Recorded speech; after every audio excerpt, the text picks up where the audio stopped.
In January 2023, Mike stood in an Ohio parking lot staring at his semi-truck, fresh off his 12th and final loan payment. He thought he had crossed the finish line. He believed that after a year of aggressive saving and chasing freight, the business was finally his. In reality, he had spent every dollar on the illusion of stability. By March, his fuel cards hit their limits, and a routine engine repair exposed the truth. He was not just broke, he was hollowed out. Many owner-operators reach this milestone and assume they have graduated to profitability. They fail to see the silent drain that turned their survival strategy into a countdown clock, making their final loan payment the exact moment their business stopped being a venture and started being a bankrupt shell. That dream begins with a polished grille gleaming in the morning sun. It is a striking image, one pushed by manufacturers who want you to believe that a new Class 8 truck is not just a tool, but a ticket to independence. They dangle the keys to a $150,000 beast, and many succumb to the allure of the newer, larger, and shinier machine. It feels like progress. It feels like authority. But the reality lurking behind the shiny paint is that this hardware is often a debt-choking liability from the very first ignition turn.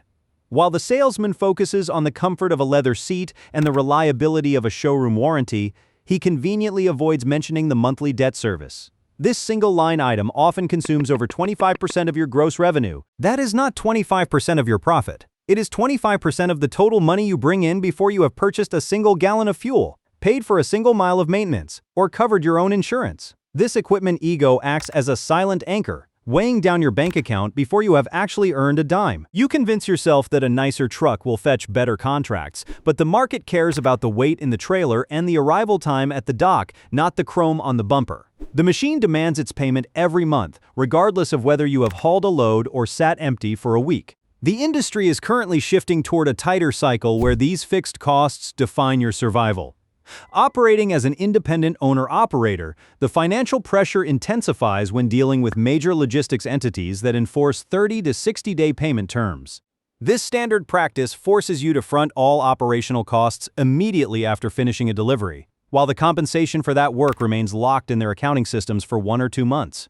While you wait on that incoming revenue, the road demands immediate payment. Your diesel, insurance premiums, and any unplanned maintenance or toll costs must be paid today. If you are a new operator, you often lack the $30,000 to $60,000 in working capital recommended to bridge this gap. If you have already poured your available cash into a high-end truck, you have no buffer. You are trapped in a permanent cash flow vacuum. You spend every day working for money you will not see for weeks while burning through actual physical cash that you simply do not have in reserve. This is the structural flaw that turns even a busy operator into someone who is technically bankrupt while their truck is still moving down the highway. The math consistently trends toward depletion, forcing you to take low-paying loads just to keep the lights on for another month, making the ticking clock of your business expiration significantly louder. If you're currently behind the wheel of a Class 8 truck, you are running 3 clocks simultaneously. The critical skill is not recognizing that they all end badly, but learning to read which one expires first and how much runway separates each countdown from the next. The first clock is your mechanical warranty. Factory coverage makes maintenance costs predictable and finite. The moment you can calculate the expiration date of that protection, you can pinpoint exactly when an unexpected engine failure shifts from a manageable line item into a liquidating event. That date is a hard marker on your business calendar. The second clock is your personal reserve depletion. Your working capital has a measurable burn rate. By tracking the monthly decline of those funds against your actual cash flow gap, the weeks between completing a load and receiving payment, you can project a specific date when your buffer reaches zero. That date likely arrives before your warranty expires, which means reserve depletion is probably your first failure, not your last. The third clock is spot rate normalization. If you entered the market during a period of elevated demand, those favorable rates masked the true fragility of your margins. When rates compress toward historical norms, the spacing between this clock and your depleted reserve clock may be measured in weeks rather than months. Mapping these 3 countdowns in sequence gives you something more useful than a general warning. It gives you a ranked order of financial emergencies. The question worth sitting with is whether knowing which clock strikes first actually gives you enough time to act before the second one follows. Many owner-operators fall in love with the sheer rhythm of the road. They assume that if the speedometer is rising and the trailer is loaded, the business must be healthy. This is the most dangerous calculation you can make. The break-even cost for a standard Class 8 truck in the United States currently sits between $1.75 and $2.25 for every mile you drive. Look at that range closely. If you accept a load paying $2 a mile when your fuel, maintenance, insurance, and interest payments have pushed your actual costs to $2.15, you are not making money. You are paying for the privilege of working. People often assume that getting the wheels turning is the goal. However, in the logistics space, constant motion without a clear margin is just a faster way to bleed cash. The mistake is treating your internal costs as flexible variables.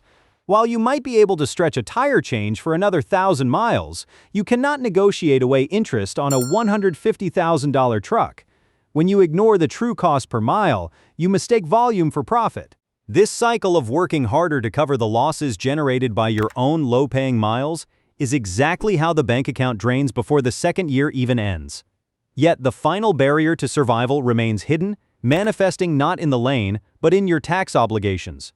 You might believe that the money sitting in your business account after a long month of hauling is yours to keep. If you come from a background where you received a steady paycheck, you are conditioned to think the government has already taken its cut.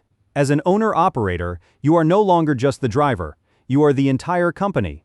The reality of your bank balance changes the moment you realize that your profit is not actually profit. The primary reason most operators feel flush with cash during that first year is that they are treating their quarterly tax obligations as surplus capital.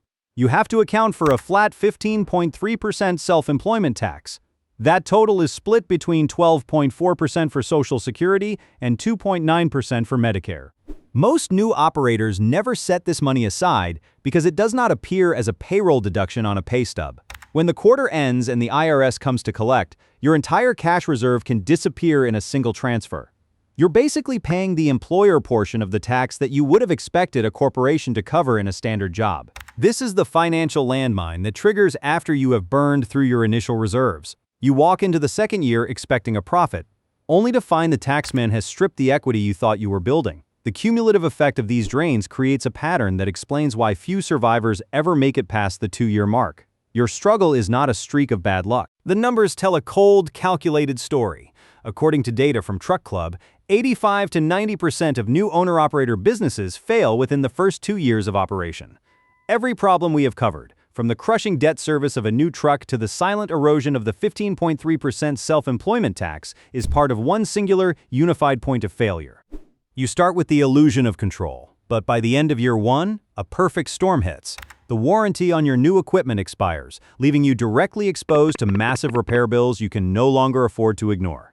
Your initial cash reserves, which you thought were proof of business health, have been entirely depleted by the gap between 30-day payment terms and your immediate, non-negotiable fuel and maintenance expenses. Meanwhile, your monthly debt service remains untouched, sitting as a fixed anchor that drags down every load you haul. You are not just struggling with a tight margin. You are trapped in a design that makes insolvency the mathematically expected outcome. This is the moment when the facade cracks. The industry calls it a business failure, but it is actually the moment your borrowed time runs out. Surviving year 1 is not the same as being viable.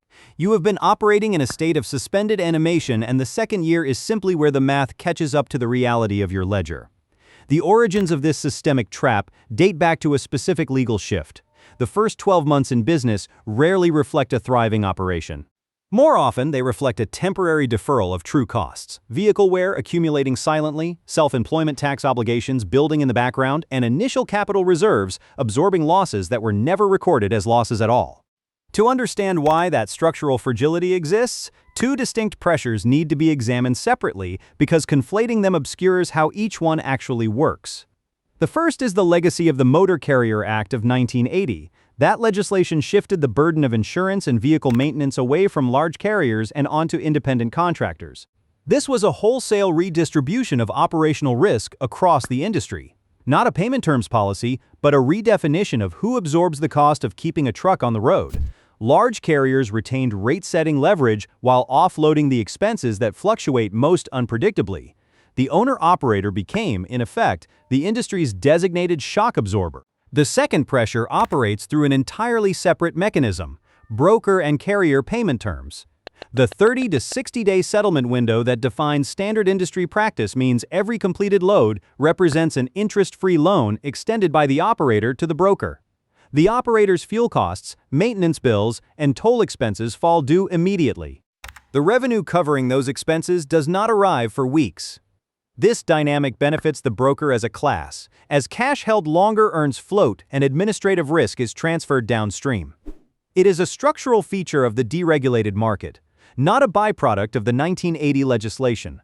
Both pressures compound each other. They are independent in origin, and the question of whether either one can be reformed without dismantling the other remains genuinely unresolved. Your business model is your most valuable asset, far outweighing the brand new truck in your driveway. Surviving year one is not the same as being viable. You now understand that modern trucking is a cold, unforgiving math problem rather than a dream to be chased at any cost. Subscribe to follow our upcoming series on how to build sustainable margins that can actually withstand the pressures of the road. Mastering these financial maneuvers is the only way to avoid becoming another statistic in the second-year collapse.